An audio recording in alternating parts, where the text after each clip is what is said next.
Les commerçants vont bientôt disparaître totalement.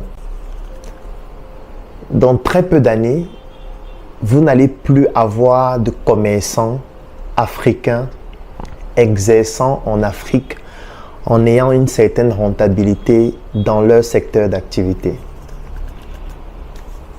C'est en train d'avancer de manière subtile, c'est en train de s'implémenter de manière sournoise, mais dans très peu de temps, vous allez vous rendre compte que si vous êtes commerçant, vous ne pourriez plus vous en sortir. Et dans plusieurs secteurs d'activité, par rapport à plusieurs types de produits, c'est déjà en train de se vérifier.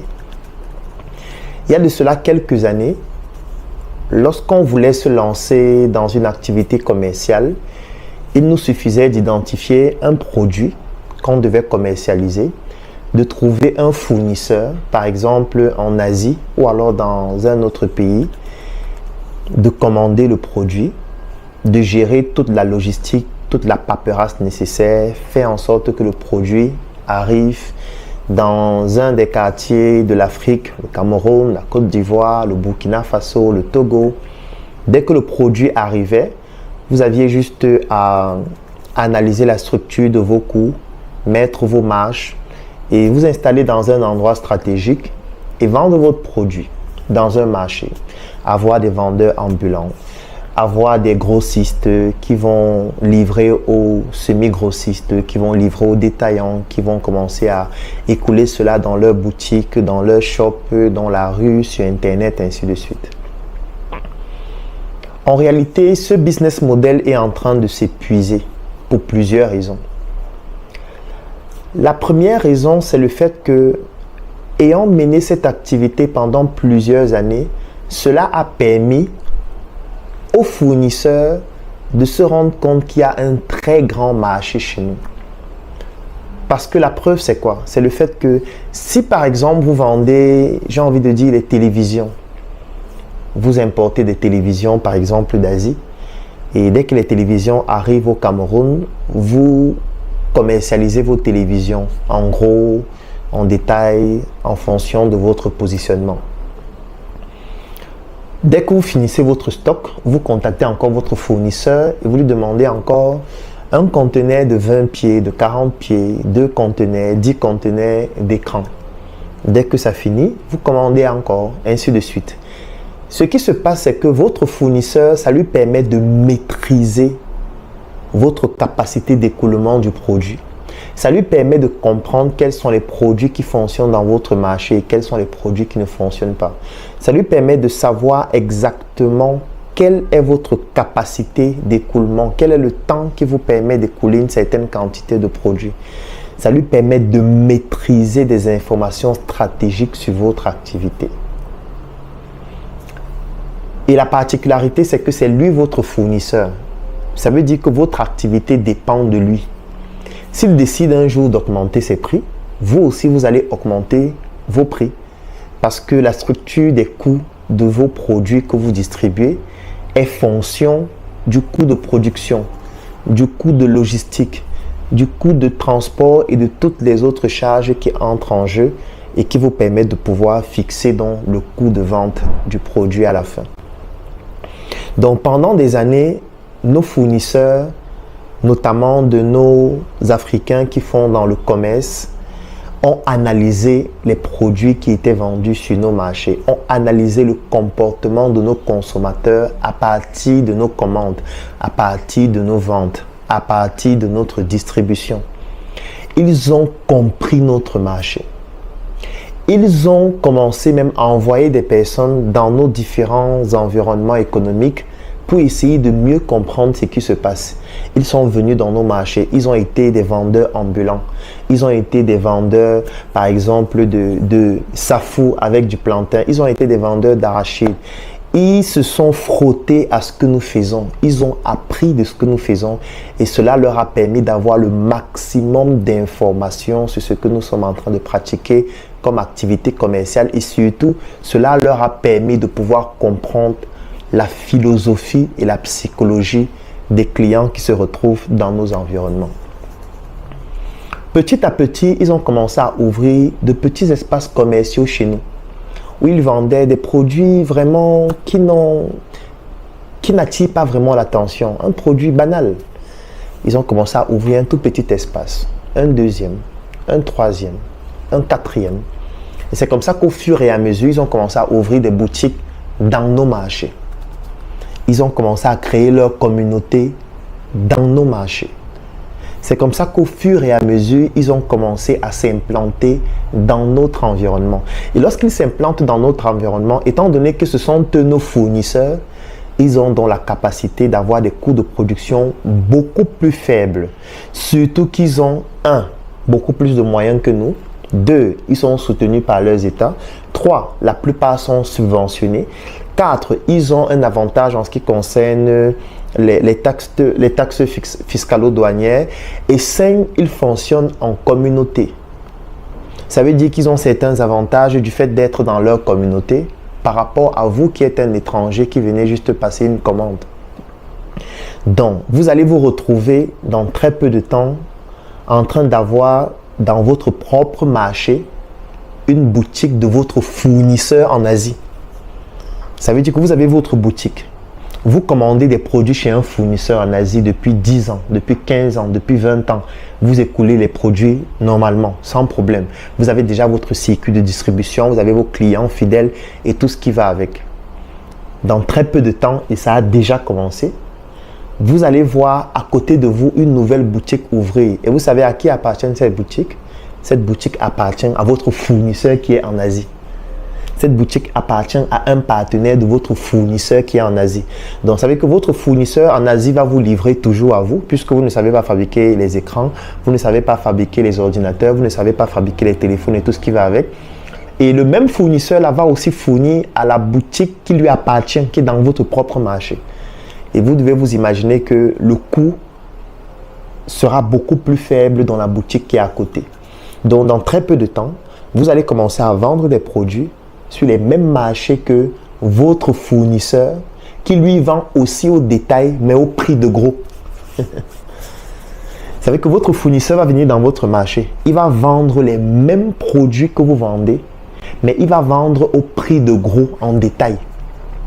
Donc pendant que vous vendez par exemple un produit à 5 000 parce qu'il vous a livré peut-être à 2 000, vous avez introduit toutes les autres charges et en vendant le produit, vous avez 500 de marge, donc vous vendez en tout à 5 000. Lui va vendre exactement le même produit dans votre même marché au même client à 3 500 ou à 3 000. Et il va vendre cela aussi en détail. Ça veut dire que les grossistes n'auront plus d'intérêt à venir chez vous l'importateur, puisqu'ils auront juste à venir chez votre fournisseur qui est désormais dans le même marché. Donc, ils n'auront plus besoin de voyager. Ils n'auront plus besoin de venir chez vous parce que ça coûte trop cher. Ils auront tout simplement besoin d'aller chez votre fournisseur qui est désormais dans le marché, passer une commande et attendre. Ils n'auront plus besoin de dépenser pour aller en Asie avec les tests, les difficultés, payer l'hébergement, chercher les bonnes adresses. Non, c'est terminé. Votre concurrent maintenant sera votre ancien fournisseur qui a analysé les produits qui fonctionnent pendant 10 ans, 20 ans, 30 ans. Donc, il ne vient pas vendre du n'importe quoi. Il sait exactement ce qu'il doit vendre et il sait à combien il doit vendre pour être plus efficace. Et l'avantage qu'il a, c'est qu'il ne travaille pas seul. Il travaille en communauté. Il travaille en étant soutenu par son État. Il travaille en ayant des financements illimités. Ils ont des usines dans leur pays qui produisent à l'échelle, c'est-à-dire les coûts de production sont extrêmement faibles.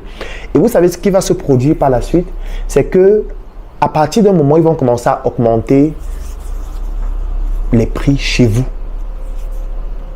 Ça veut dire que quand vous allez venir à l'usine pour passer une commande, ils vont vous dire avant, vous produisez à 1000 francs, maintenant on va produire à 1500 ou à 2000. Vous allez faire quoi? Si vous ne voulez pas aller produire vous-même, allez construire votre usine vous-même. Donc, ils vont augmenter vos coûts et eux, ils vont continuer de vendre moins cher. Ils vont continuer de venir s'installer. Ils vont continuer d'ouvrir des supermarchés. Supermarchés qui vont leur permettre de continuer ce travail d'intelligence économique. C'est-à-dire, vous allez venir dans leur supermarché, vendre vos produits. Vos produits vont leur permettre de comprendre les produits qui fonctionnent, les produits qui se vendent le mieux, les chiffres d'affaires que vous réalisez. Et dès qu'ils auront ces informations, ils vont commencer à produire ce que vous vendez et vendre moins cher. Ou alors vendre en ayant beaucoup plus de consistance sur le plan de la structure des coûts, sur le plan du marketing. Parce que vous ne pouvez pas faire le marketing comme eux. Parce que c'est eux qui ont les médias. C'est eux qui ont les financements illimités. Ils peuvent saturer. C'est eux qui ont le lobbying. Parce qu'ils peuvent rencontrer des chefs d'État.